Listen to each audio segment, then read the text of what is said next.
You are listening to the Bob Culture Podcast. I'll tell you what, this is the Macho Man Randy Savage, and you are listening to my man Rob. Don't you go away. Tear into the spice.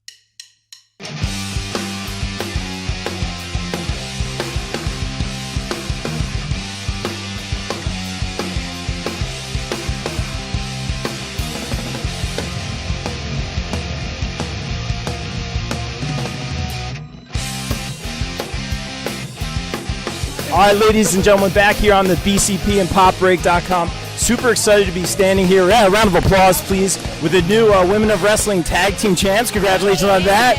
And, of course, the first ever standalone wrestling light heavyweight champion, and I believe, what champion as well. Our good friend, of course, Casey Navarro. We have Diamante and Kiera Hogan. Guys, welcome. Thank you so much for a few minutes. What's it like to be here at Kid Carter's birthday bash and being the first invited to be in the main event of this? I mean, it's pretty cool that the whole gang is out here, you know. You got little brother, you got myself who comes to Jersey often, and, you know. The girl on fire! The lovely Kiera Hogan is here, so, and, you know, we wrestled tonight, so that was a lot of fun. Oh, it's fantastic, and so many questions to ask you guys. Casey, you know, one of our first guests here on the BCP, man. It's been a little bit over a year since we last talked to you. Yeah, man. Always a pleasure. You pinning Rich Swann in that triple threat match, him having a few words for you after the match. What did that mean to you? And then, obviously, did you have your eyes set on that X Division title before the injury, obviously? Oh, yeah, of course, man. You know, Rich is a cool guy, you know. He really put me over, which meant everything to me. You know, I always looked up to Rich Swann, especially when he was in WWE and stuff like that. Beating him was pretty crazy, you know. It was really surreal for a young kid like me and, like, young in my career.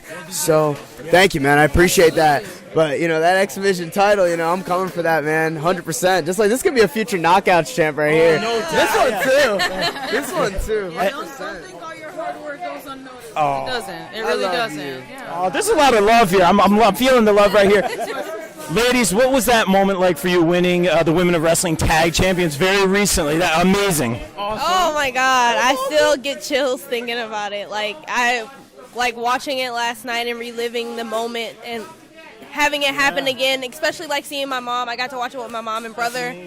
We screamed at the TV when it happened, saying we were on the phone. So like, it was awesome reliving that moment and winning a title like on TV and with Impact moving to Access. It's, you know, kind of a whirlwind, just riding that.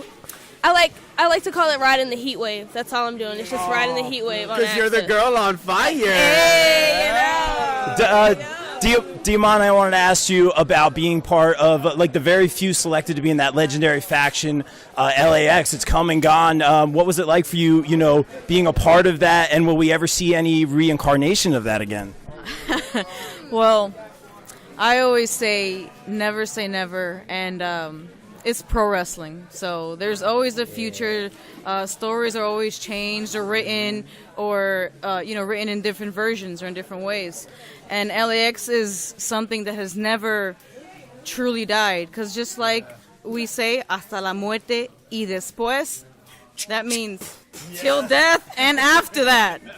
So even in death, you know, there's still life. You can't say it better than that. Let me throw it over to my good buddy, Mr. Chris Nunez. What you got for them? All right, so we brought up Rich Swann with Casey. I mentioned to Kiera before about wrestling to Neil Dashwood. Who are your guys' biggest targets right now as far as wrestling? Like, who would you want to face the most? Okay. The Knockouts champion, Taya Valkyrie. That is my biggest target right now. That's a good one. Damn right. That's a good one. That's the one I'm gunning for. You know what I'm gunning for right now? Who are you gunning for? That X Division title. I'm coming after Ace Austin. One true ace. Great future for all these. A paper cut. With the card. Like he does to everyone else. Yeah. Man, I What are you gotta going say, for, sissy? I'm going for the big dogs. I'm talking like Tessa Blanchard or like Havoc. Okay. Oh. I'm You're going after. You're going after. big dogs. You're going after. Yeah. Yes, dude. Casey is, for those who can't see, Casey is posing for everyone. Doing the Tessa, doing the Doing the Tessa. Tessa, yeah. I love it, guys. And I want to ask you, Casey, throwing it back to you. We just kind of said goodbye to Danny Moff over at WrestlePro recently. I know you guys had a special relationship, a big title match with you and him. When I say Danny Moff, what does that name mean to you? Everything, man. If it wasn't for him, I wouldn't be here right now. He was the guy that saved my career when I got kicked out of wrestling school when I was 15. He was actually one of the guys that took part in training me as well when I first started. So I owe a lot to Dan Moff. So seeing him go in the Ring of Honor, you know, he deserves it, man. He's not a harder working guy besides my sister that I know, or Kiera. You know, him being up there, up in that age, what is he, like 40-something, right? You know, it shows you you never know, man. And you know, when, like he told me when he told me that he was getting signed to Ring of Honor, is always when you get that call, always be ready to answer and go to work. And I'm waiting for that call, man. I'm not saying it's gonna happen tomorrow. I'm not saying it's gonna happen next week. When God says it's ready, it's gonna be time. It's gonna happen soon. It's gonna happen soon, hopefully, man. But like I said, it's gonna be in God's hands, and that's why I'm blessed now. Yeah, always blessed. He's ready. I'm ready. He's ready. Only 20 years old, right? I'm only 20, man. 20 years old, come I on. won't Keep an eye for this I guy. won't be fully legal till July of next year. So. No, you guys are all doing great. Ladies, I want to ask you, Kiera, specifically, you know, the coming out party on Instagram. What an emotional moment that was, announcing your relationship with Diamante. What was the yeah, round of applause, please. What was the feedback you got on that? And conversely, what advice would you give to people who haven't had the bravery to come out or the encouragement to face that? Well, obviously, we had a ton of positive feedback from everybody, from people we didn't know, from our peers, from our coworkers, and we couldn't have been happier with the response that we got, especially from all of the LGBTQ outlets, like especially Outsports, who supports us all the time. They write about us all the time and show us lots of love. Like, we just have a lot of love and support in the community, in the wrestling community, and just in general, honestly. We were walking around a con in Raleigh Galaxy Con, and people randomly were walking up to us saying we were on their Google homepage. Like, so, yeah, we were just going down the escalator. So it's just crazy, like, how many people we actually touched by just, you know, professing our love for each other and, you know, just being ourselves. So it's awesome. And the coming out party that I had with Impact in Chicago obviously was amazing. Every single thing that I did, I got to talk to the youth. I got to be at the Allstate Arena in Chicago and drop the puck at the Chicago Wolves game. There were so many things that I did, and Impact just has been nothing but nonstop support through this whole thing.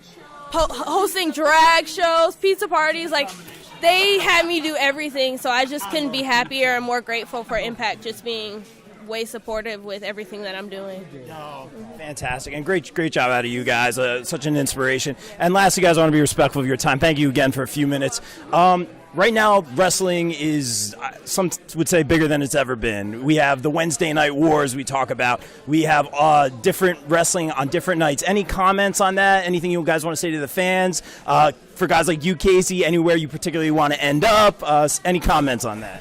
Tuesday nights on Access TV. Is that where you're saying you want me to end up? Is that Everybody should end up there. I'm just saying Casey Navarro and Diamante should definitely be a part of Access TV. I'm just saying the other half of the WOW Tag Team Champions should be on Tuesday nights. Duh, riding the heat wave. What did I just say?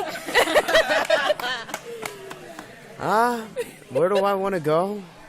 Wherever God tells me I have to go. I'm going with that. You can't beat that. Leave it in God's hands, man. That's what I'm doing. That's fair. All right, guys, I appreciate your time. Thank you for a few minutes, and continued success, guys. Thank you so much. I love the Bob Culture podcast. My favorite. You're our friend, Casey.